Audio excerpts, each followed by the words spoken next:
Some call me Steve, Dad, husband, or friend. Others might call me boss, coach, or mentor. Today, you can call me the Leadership Hacker. Thanks for listening in. I really appreciate it. My job as the Leadership Hacker is to hack into the minds, experiences, habits, and learning of great leaders, C-suite executives, authors, and development experts so that I can assist you developing your understanding and awareness of leadership. I'm Steve Rush, and I'm your host today. I'm the author of Leadership Cake. I'm a transformation consultant and leadership coach, and can't wait to start sharing all things leadership with you. Joining me on today's show is Eddy Badrina. He's a CEO of Eden Green Technology, an agri-tech company which is changing the way people grow food and people. He was previously the president and founder of BuzzShift, a digital strategy agency. But before we get a chance to speak with Eddy, you got it. It's the Leadership Hacking News.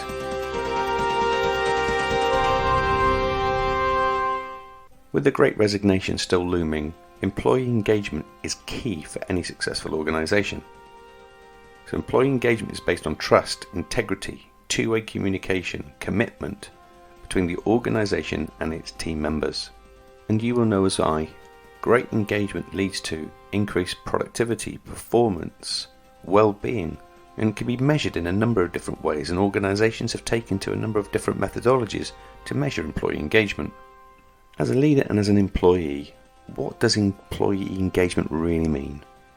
For me, it's about getting up in the morning thinking, great, I'm going to work, I'm going to make a difference, and I'm going to make a change. Employee engagement is about understanding individually what that means for each person that works with you, and be really clear and sighted and energised where that fits into the whole organisation, and aligning it to its purpose and objectives.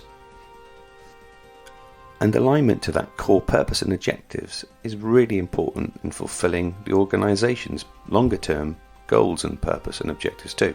It's about being inclusive, fully inclusive and included as a team member, with clear goals, trusted and empowered, receiving regular and constructive feedback and feed forward, supported in your development and innovation and opportunity. So as leaders, how aware and how engaged are you in unlocking your employee engagement? Are you regularly and restlessly always looking to draw out deeper commitment from your team, finding new ways of working, drawing on their experiences and their backgrounds for innovative ideas? Are you helping them make parallels to the organisation's purpose by connecting the dots to their own purpose and experiences? And it's sometimes helpful to think of employee engagement about what it's not. Employee engagement cannot be achieved by a mechanistic approach which tries to extract discretionary effort by manipulating employees and commitments and their emotions. It's not about the number you get once a quarter, once every 6 months, on a scorecard, around a load of measures. And it's not something that you tactically do. Our employees are hardwired to spot that kind of behaviour, and when they do spot it, such attempts will fall quickly and become vain and create cynical and disillusioned behaviour across your workforce. So the leadership hack here: allow employee engagement to be a behaviour, not something you do. Provide the opportunity for development, inclusion and innovation. Allied with super leadership behaviours, your teams will be engaged. That's been Leadership Hacking News. Please get in touch with us if you want us to feature anything on our show. Our special guest on today's show is Eddy Badrina. He's a successful entrepreneur and now the CEO of Eden Green Technology, a leading vertical farming business and agri-tech company. Eddy, welcome to the Leadership Hacker podcast. Hey, thanks so much. I'm happy to be here. We're delighted you're here, and I'm really intrigued to get underneath how the business is growing, and in more ways than one, excuse the pun, but also would love to find out a little bit about the background of our guests before we get into that. So perhaps you can tell us where it all started for you. So I was born here in the States to Filipino immigrants, and so I think that's important to note, because I think it really developed my work ethic. Just having to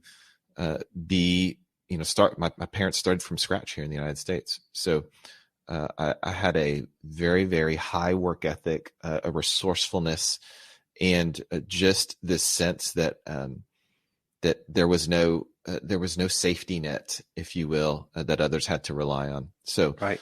I tell that to entrepreneurs and folks that just ask me, like, where does the drive come from? And I tell them that the risk to jumping out on your own, or the risk to do something big here in the United States, is actually not that risky at all. If you think about what's the worst that can happen now, and I'll ask folks who are jumping out on their own or starting up businesses, what's the worst that can happen? And they say, well, I would lose my house. I would have to go back. I'd probably have to move in with my parents, right? You think about that, like, oh man, that sounds devastating. I said, well, stop there, because most of the world already does that. It's just their normality, right? Right. And so when you can put it in that context of most, and I have family in the Philippines that there's 4 generations under one roof. And when you look at it like that, then you understand the safety net that, or the risk that we have, and the safety net that we have is actually normal in everyday life for everyone else in the world. So it puts the element of risk into context. And so it just gives me confidence, like, hey, what's the worst that can happen, right? So that's important to note, just my background of how I grew up. And then, spent a couple of years in DC. I got my undergrad and master's, and then went up to Washington, DC. I was an analyst at the State Department for about 4 years, both pre and post 9/11. So really got to experience what it was like to work. I didn't know it, but it was right in the middle of history, and work under extreme pressure on some really high profile subjects when I was, at the old age of 24. So that really helped me cut my teeth on what it means to work under pressure. I think a lot of folks think they're under pressure, but contextually, it's not that much pressure compared to what other folks around the world are doing in industries and in topics that that are just one, I think, all consuming from a world point of view, but also two, the stakes are just so much higher. Very similar to the whole principle, isn't it, that you talked around with regards to risk? Yes. People's context and perspectives are sometimes skewed by comfort, right? Yes, absolutely. Yeah. And, I think that's also an important thing to do from a leadership perspective, is to always gain more context about the world that we're living in, and look at other people doing other remarkable, things in high pressure situations, because it does give you context for the work that you're doing. And it gives, in a lot of senses, it gives you a little bit of relief. Like, okay, this isn't world crushing what I'm doing here. I can work a full day and go home at night and sleep well, knowing that I gave it my all for the day, and then wake up tomorrow and start all over again. And nothing's going to fall apart if I don't get that last email done. Right. Right. So, there's a lot of benefits to having that context.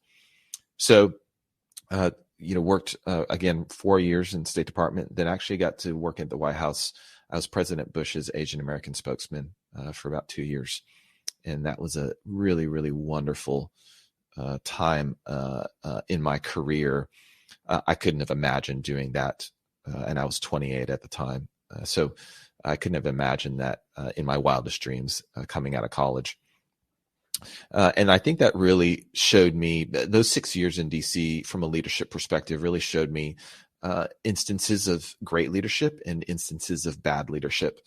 And because of all the pressure that was in there working at the highest levels of government, your strengths and your weaknesses are very amplified in that setting. So I got to see some leaders that, because of the pressure, just came out, to me, at least in my eyes, came out golden, and really my respect raised for folks like Colin Powell, who I was able to work under for a bit, Condoleezza Rice, and then both presidents, Bush's, senior and W. The things that I learned just viewing them from a very near point of view were I think have shaped my leadership acumen up until this point, for sure. And it's interesting because most people can only ever really see the exterior perspective of how they operate. And those of you who have the opportunity to work very closely get to see a different dynamic, I suspect. We do.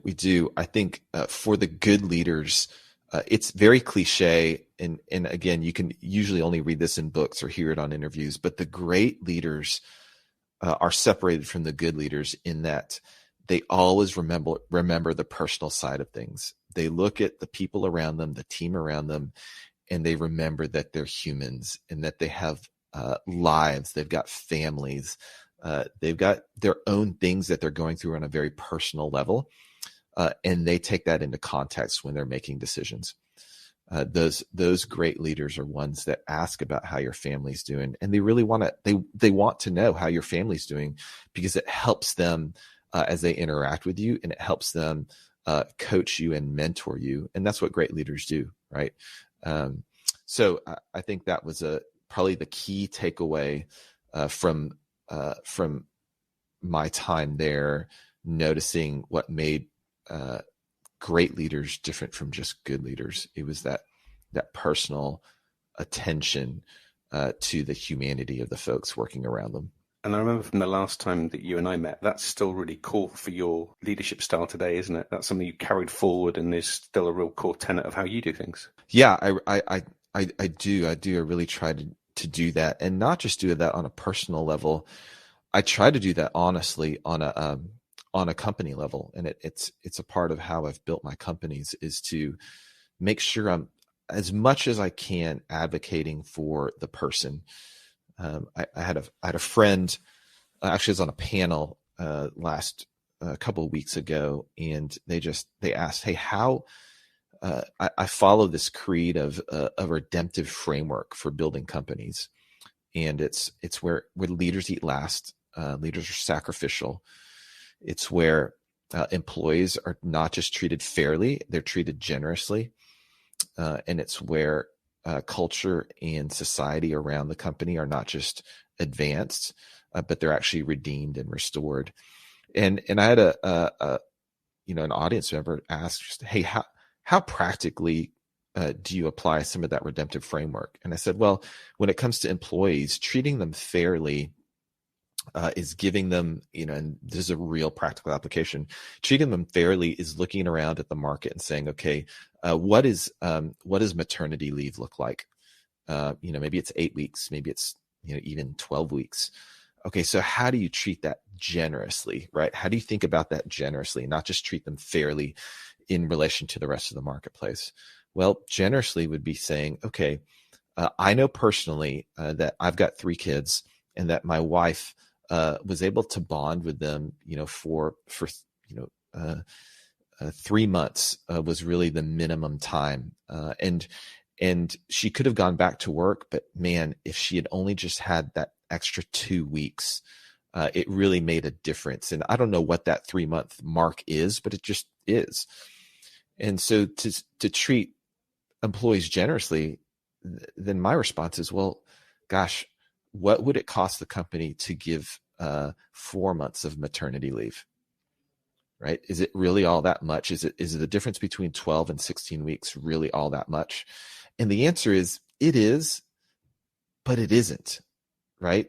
Can we do that, and can that scale? And it's also investment, isn't it? It absolutely is an investment. It's an investment in people. That's what we do. We give people 16 weeks of maternity leave. And then we think broader, like, okay, so I value adoption, and I value my friends that do foster care. Okay, so can we provide adoption same as pregnancy, right? Can we give 16 weeks for leave for adoption? Can we give an amount of time for foster care? Can we give paternity leave that's more generous, right? There's just practical things that I don't think a lot of folks, care to think about and expand just a little bit, that make a world of difference to the employee, a world of difference to my teammates. And so that practically is how I take the personal care of my employees to a corporate level. And does it affect margins and operating margins? Yeah, it does.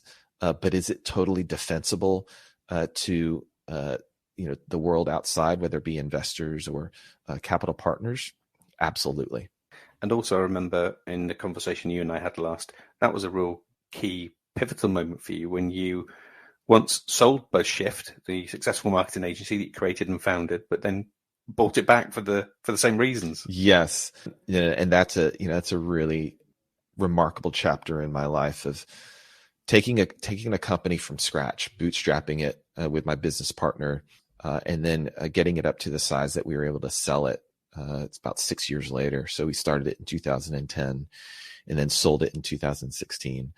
And when we sold it, I think everyone was on the same page, the acquiring company and us, about vision and mission. But I think really quickly, as with a lot of M&As, actually the vast majority of M&As, I think the visions just get sidelined by practical realities. And so we had one party, I would say, that was focused on using the agency as biz dev, and the other party, including us, were focused on seeing it as a business unit, a profitable business unit.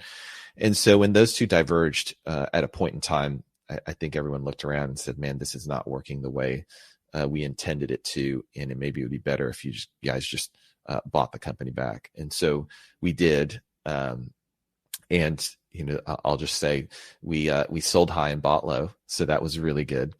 But the main reason that we bought it back was because we saw our team just kind of falling apart and really going through some painful merger type scenarios. And I think on both ends, you're just like, man, this is not the best for the teammates that are in here. And would it be better to go our separate ways and to rebuild these business units? And so that's what we did. And really, that was the driving force for me, was the relationships and those people in there that I just didn't want to leave high and dry. And then 2 years later, we were able to sell it again, actually, for a second time. And I told my team on the last day, the CEO, who's my business partner, stayed on, and I left. Actually, I had been gone. I had taken a step back to run Eating Green, but on the last day, just as an owner, I was able to talk to the staff, and I just said, hey, here's the reason that I feel confident about the sale this second time, is that the whole time that I've been running BuzzShift for the last, call it 10 years, or been an owner for 10 years, the point of it was to be a good steward of that which God had given to me. It wasn't really my company to begin with. I was just tasked to be a good steward of it. And when I could find someone who could steward it as well or better than I could, then it made sense for me to let that go. And so I just told them, I think, this acquiring company, who is fantastic, by the way, that they can be a better steward than I can. And so that's why I'm selling my portion of the company. And I think that's, I think it was well received, because one, it was authentic. It was actually true. And two, because they knew my stance was consistent with what I was saying at the very end. I think everyone knew from the very beginning that, man, I just wanted to grow the company, but do it in such a way that my identity is not tied up in it. And more importantly, do it in such a way that they can thrive, those employees and those teammates can thrive because it's growing. And therefore, it becomes a sustainable business that you can confidently leave behind in good order, knowing that that's going to continue in that spirit too. Yeah, absolutely. Yeah. Absolutely. And they've done a fantastic job of stewarding it and helping it grow. And you're now on a new journey with Eating Green. In Eating Green technology, for those that aren't familiar, are leading the way really of this whole kind of farming ecosystem that you've managed to create. Tell us a bit about the journey so far. Absolutely. So 2 years ago, I became CEO of Eating Green, and it is a we'll call it greenhouses infrastructure, but it's a vertical farming inside of a greenhouse, which is remarkable in and of itself. And it's a platform that allows us to grow really efficiently, and really profitably a large quantity of greens that is safe, it's season agnostic, and it's really quite accessible to the consumer. And we're able to do that because of to my COO and CTO who invented the technology back in 2011. And they have a remarkable personal story as well, that was really the genesis of Eating Green. And that was they were handing out, they were engineers, and they were handing out food and actually candy in South Africa, where they were born and raised. And a kid came up and stuffed his pockets. 5-year-old boy came up and stuffed his pockets, and they asked, like, "Hey, why is he stuffing his pockets? Like, there's enough food to go around." And the response was that, well, it's actually for his 3-year-old sister at home. It's not his day to eat, it's hers. And so he's bringing the candy back to her. And for them, that really struck a chord. And both of them said, man, this is not right. Like, we've got to find a way to fix this problem. And, kudos to them. They were engineers, construction engineers, and they just turned their minds, both of them turned their minds to figuring out a way to grow greens really efficiently in an economic and an environmental scenario that is South Africa. And so it was very resourceful. They invented it out of their garage, actually, and it was very resourceful. And after about 6 or 7 years, they took it to the United States for expansion of capital and commercialization. So probably a couple of years after they took it here to the States is when I came on board as CEO. And I was just tasked with providing vision. The mission remained the same, which was to change the way that we're farming food and change the way that we're feeding people. But the vision of what it could become, and then taking it to market and finding product market fit and taking it to market, was something I was tasked with. So I came on 4 months before the pandemic hit. So that was exactly, yeah. Timing's everything, isn't it? Yeah, timing's everything, right? And so a lot of teams and organizations have suffered because of the pandemic, and I think because of the flexibility and the adaptability and the grit of our team, we were able to not just survive it but really thrive in it. So the pandemic hit, and we realized, man, while capital is drying up for now, we can really focus on what we do best, which is the technology. Can we use this time, and obviously with patient investors, can we use this time to up our yields per plant spot, which is kind of the going metric in our industry? It's how much produce can you yield in a year from a square foot? So can we use that time to work on our tech, work on our operations to get that yield per square foot to a point where it was not just competitive with organic, but it was actually competitive with conventional produce. And we're just about there. And so that's really exciting for us. I think being able to focus on, someone once asked me, like, hey, what's the best piece of business advice you learned? And really it's, the biggest competition that you have is who you were yesterday. And so I tasked my team to say, hey, every day, I just want us to get better than we were yesterday. Whether that's the yield going up 0.1 pounds, or operational efficiency going from a 96% cleanliness rate as rated by third parties to a 97%, or from sales and marketing, let's go from 24 leads a month to 25 leads a month, right? Whatever that is, if we can just be better than we were yesterday, it really sets the tone for a company, even in the pandemic, where we're looking for positive improvement day to day.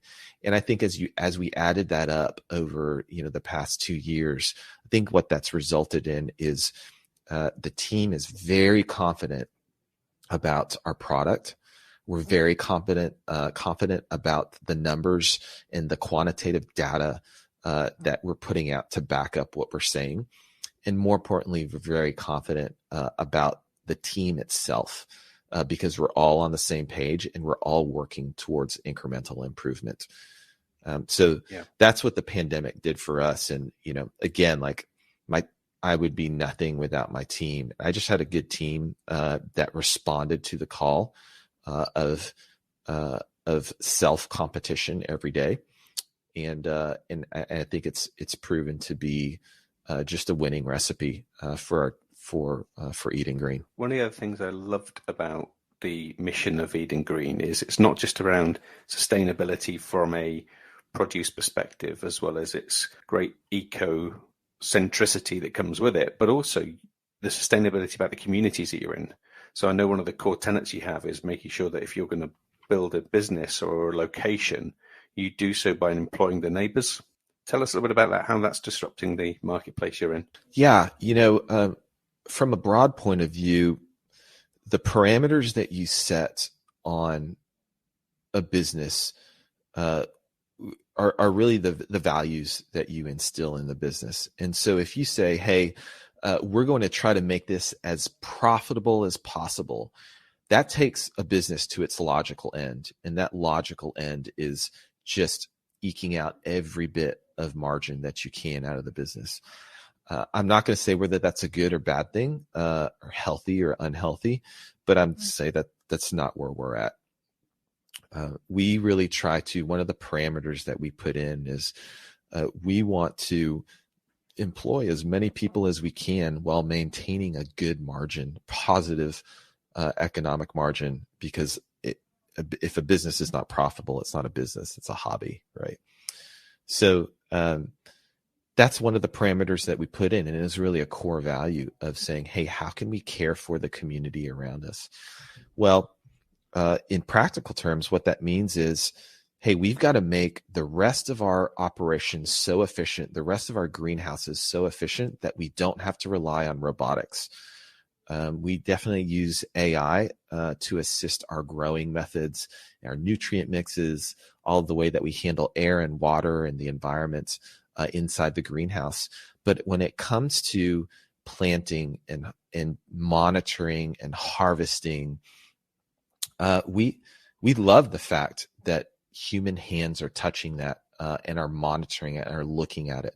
It's really important to us because I think we never want to take the humanity out of feeding other people. Right. So because we have that core value, and I'll even call it a parameter in place, then we had to work, if that's just a part of our margin is up to 30 full-time people in one of our greenhouses, then what do we have to do on a technological and operational end to make sure that that fits in healthy business margins? And so that's what we did. Yeah. And so now, we're proud to say, hey, we actually want to be in the urban areas. We want to be in and around the communities that we're feeding. One, because it's just smart business. The land, the geography of underdeveloped and under-resourced economic areas are the best and the cheapest places to put these greenhouses. But then also, once you put them in there, we have the ability to hire our neighbors. And so our neighbors can work in these greenhouses. They can change the way that it's no longer migrant workers. It's full-time with benefits, living day's wage for these workers in these greenhouses. So they're able to provide for their families consistently. They're able to partake of the harvests that are coming out of them. So they're really changing their dietary and health lifestyle, not just for them, but their families. And then finally, they're in an industry that's on the cutting. It's one of the top 10 industries of, technological growth for the next, 10 to 20 years. And these folks are right at the base of it, and it's not a dead end job for them. Yeah. It's actually a career platform. So because of that core value, all of those benefits can result. But it's only when you have that core value and you stick to it that you have to find ways to make, the company profitable while sticking to that core value. And that's super, super important to me. And sustainability is just that one thing that keeps echoing in my mind as I'm listening to you speak, Eddie, around it's not just about the sustainability of the produce, but the whole ecosystem of that organization and how it fuels itself by getting that core value right. Yes. Yeah. When we talk about sustainability, we talk about economic and environmental sustainability. Because if it's not economically sustainable, then it's just not going to, there's no scalability and there's no long-term, there's no longevity to the business. So we're very practical about it, about finding ways to be economically sustainable, but while also adhering to the environmental values that we've set. And sustainability's got a lot of press of late, with COP26 happening not so long ago, with lots of focus on the environment that we're in and what's happening with global warming or not, as a case may be, around the world. And sustainability is quite cliche at the moment. You hear lots of leaders diving into and using the word sustainability in some senses, and having now clear ESG measures in their business, etc. What does sustainability mean to you personally when you hear that as a business leader? It's a great question. I think for me, sustainability is, if you break down, I took Latin as a kid. So if you break down the word sustain, it really means to maintain a consistent level of wherever you're at, to sustain energy for a period of time, or to sustain success for a period of time. Really means to provide for long-term presence. And so when I think about sustainability for eating green, sustainability for the environment, is how can we endure?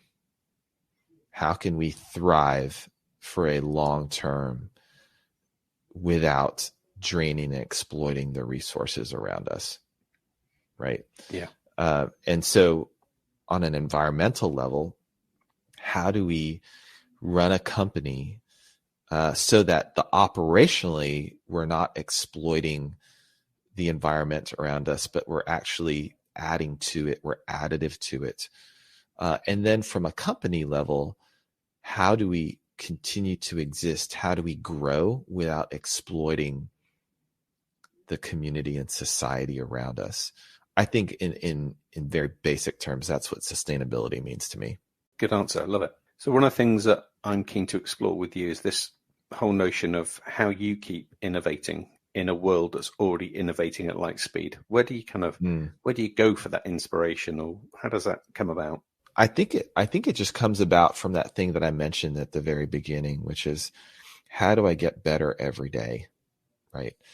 And innovation, I think for me, comes from when I start to sort of level out, or the incremental gains in my own personal life are starting to become smaller and smaller.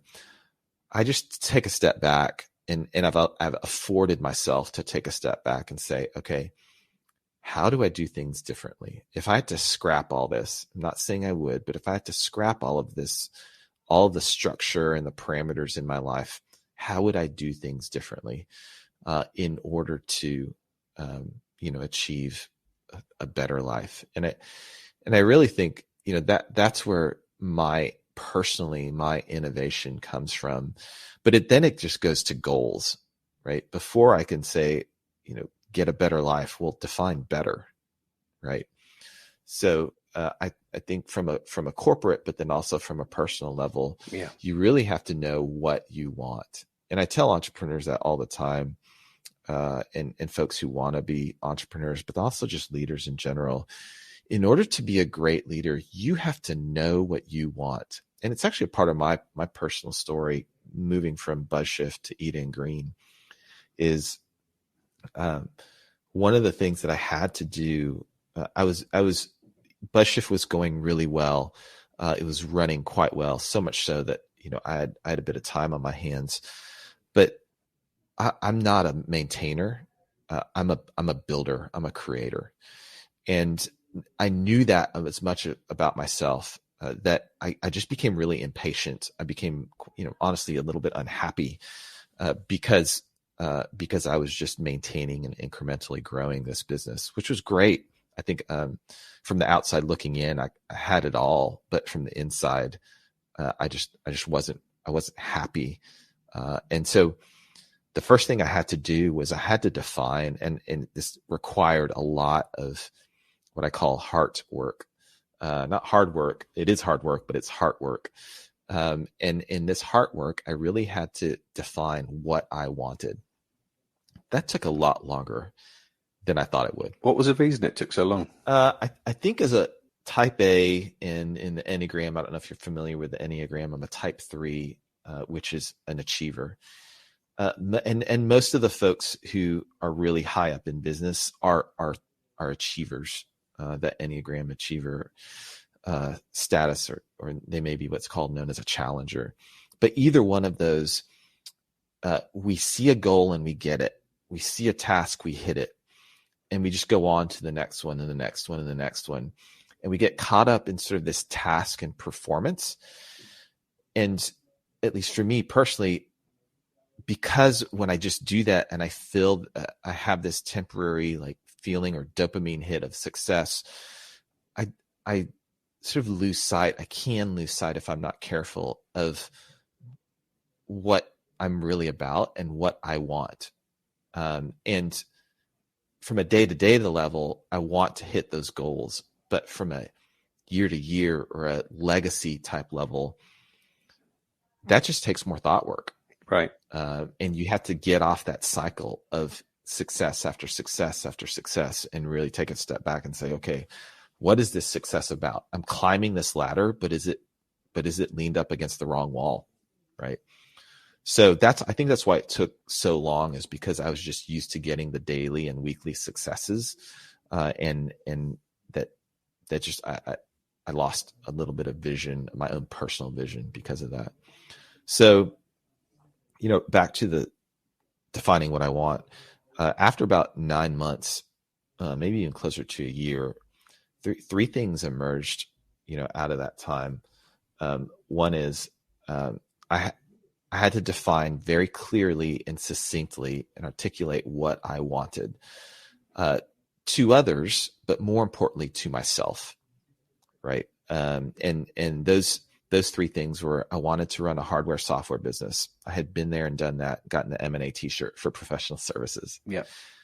2, I wanted to have an exponential impact on my level of effort. So for every 1 unit of effort that I put out, I wanted to see it a 10 to 20x return in community and culture around me. And then 3 is I wanted to run a redemptive type organization.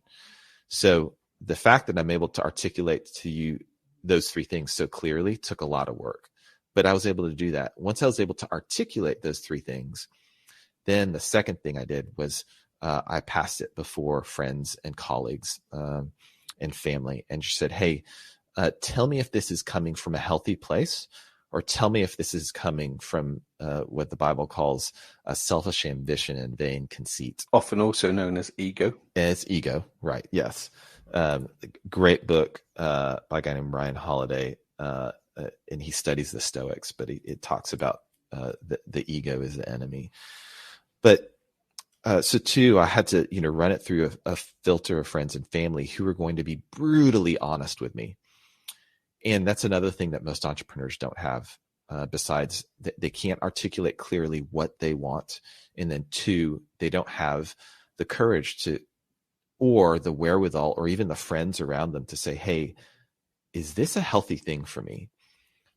And then for friends to be honest enough with them and say, yeah, it's healthy, or no, you are being very, very arrogant and egotistical. You should not pursue that. And then, so I, articulated it, passed it to friends and family. And then the third piece that I did was I let it go. And I knew that if that was supposed to happen, and my friends and family approved of it, I just had to, I had to let go of striving so hard for it And I worked towards it, but I also wanted to be diligent and excellent in my work at BuzzShift and to the team there. And so I just had to release that and be mindful and hopeful that it would come back to me if that was what was supposed to happen. And indeed it did. And it's often the case, isn't it? When you strive so hard for something, you don't necessarily see it or experience it. But when you do let go, you are open to natural occurring coincidences, opportunity, higher spirit, call it what you will. Yeah. But that then finds you in another way, right? Some people call it serendipity. I call it providence, right? Yeah. Yeah. I was, that was probably the biggest thing of it all. I was just talking to my wife the other day about what I've been learning over the past couple of years. And I think the loss of control has been the biggest learning for me. You know, the pandemic obviously heightened it, but really the core issue is one that everyone goes through at some point in their life of you realize even over your own body, you don't have that much control. That's very true. Right. Yeah. Pandemic, prime example, right? You can mask up or you can take the vaccine as much as you can, but the reality is you might still get sick, and that's totally out of your control. And it's so frustrating for people. We see it right now. It's so frustrating for people who don't accept that they can't control everything. Yeah. And that comes out in terms of the way it manifests. Mostly it manifests itself in terms of fear. Yeah. Right.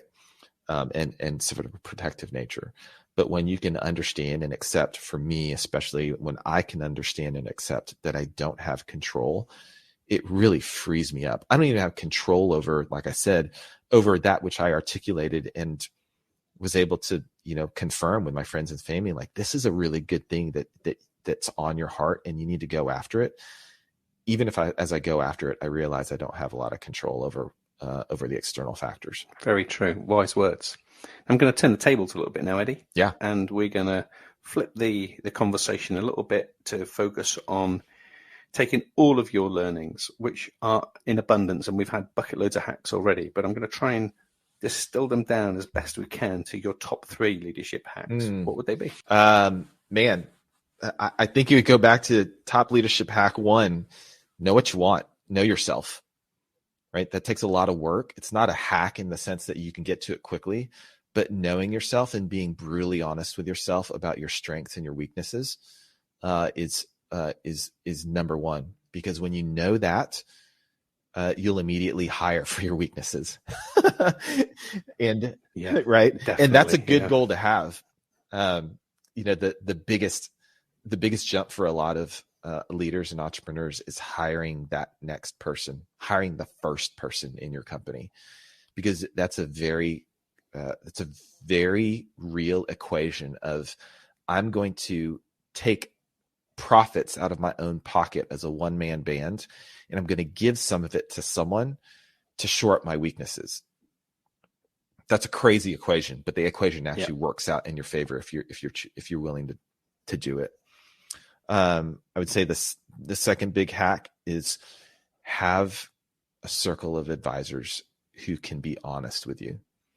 A lot of leaders have yes men around them, and they'll just say yes to whatever. Is this a good idea? Oh yeah, sure it is. Go.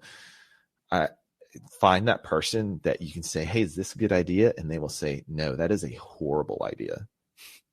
You're off your rocker, right?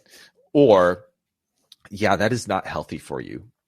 I try to, for leaders, and just for people in general, I try to get people away from saying right and wrong, and I get people more into the mindset of healthy versus unhealthy.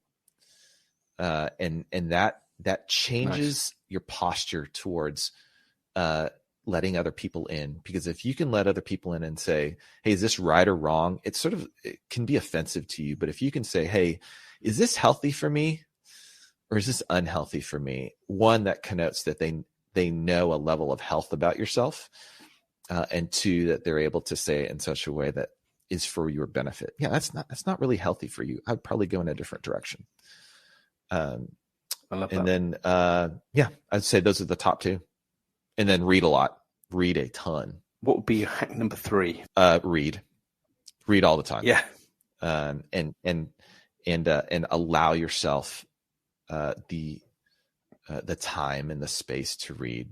So I actually have a blog post on my own personal blog. I don't have many blog posts on there, but I have a blog post on there just on books and on how I read, when I read, what I read, and that for a number of folks have gotten back to me and said, "Man, that was a really, really useful set of a really, really useful framework to go by in terms of reading." Next part of the show we call Hack to Attack. So this is typically where something hasn't worked out as planned, and yet you've managed to use it as a force of good. What would be your hack to attack? I think the hack to attack has actually been the reading piece.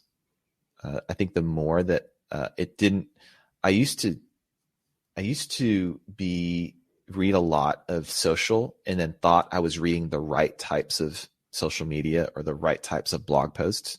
And I was just doing it really inefficiently.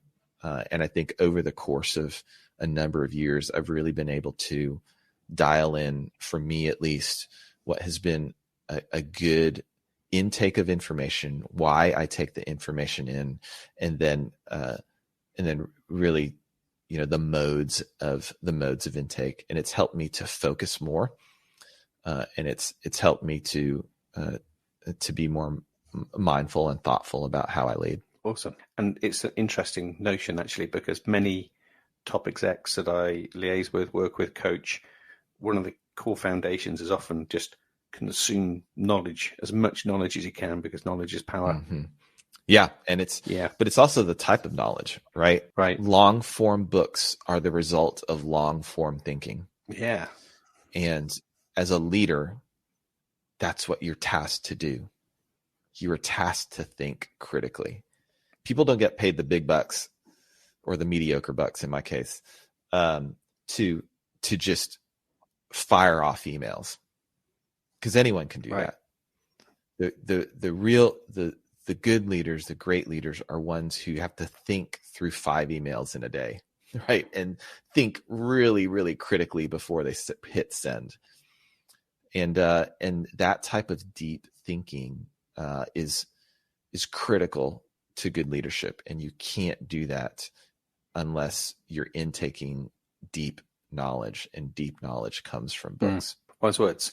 The last thing we want to do on the show, Eddie, is to give you a chance of time travel now. So you're going to be able to bump into you at 21 and give yourself some advice. What do you think it might be? Oh, man. I would tell my 21-year-old self, keep your eye on the prize, and the prize is relationships. Yeah. I think I try to think with the end in mind, as do most good leaders. And when you think about the end in mind, the end for me is when I die. And when I die and they're reading my obituary, they're reading the homily, in the church, they're reading my tombstone. I think it would be a total failure if they ever mentioned the words eating green or BuzzShift.